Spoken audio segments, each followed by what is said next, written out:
Hi friends. சரி இன்றைக்கி நொங்கு வாங்கிட்டு வந்தது கொஞ்சம் மீதி இருந்தது. சரி அதை வச்சு ஒரு மில்க் ஷேக் பண்ணலாம் மேங்கோவோட சேர்த்து.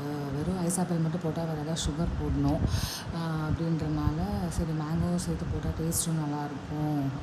எனக்கும் மேங்கோ பிடிக்கும், மித்ரனுக்கும் மேங்கோ பிடிக்கும் அப்படின்றனால சரி ஓகே ஒரு 4 தான் நொங்கு இருந்தது. ஹாஃப் மேங்கோ போட்டுட்டேன். அதுக்கப்புறம் ஒரு 1/2 டம்ளர் மில்க் 1 டம்ளர் மில்க் எடுத்துச்சுன்னா கடைசியாக கொஞ்சம் சேர்த்துக்கலாம் அப்படின்றனால கொஞ்சம் கண்டென்ஸ்டு மில்க் சேர்த்துருந்தேன். ஸ்வீட் கோசரம் லைட்டாக மேங்கோ ஸ்வீட் இருக்குது போதும், இருந்தாலும் சரி சேர்த்து பார்ப்போம் அப்படின்றனால டேஸ்ட் எப்படி இருக்குன்றனால சும்மா ஒரு 2 ஸ்பூன் மட்டும் நான் ஆட் பண்ணியிருந்தேன். டேஸ்ட்டு உண்மையாலுமே சூப்பராக இருந்தது. இந்த மில்க் ஷேக்கு நொங்கோடு சேர்த்து சாப்பிடணும், சூடும் இல்லை.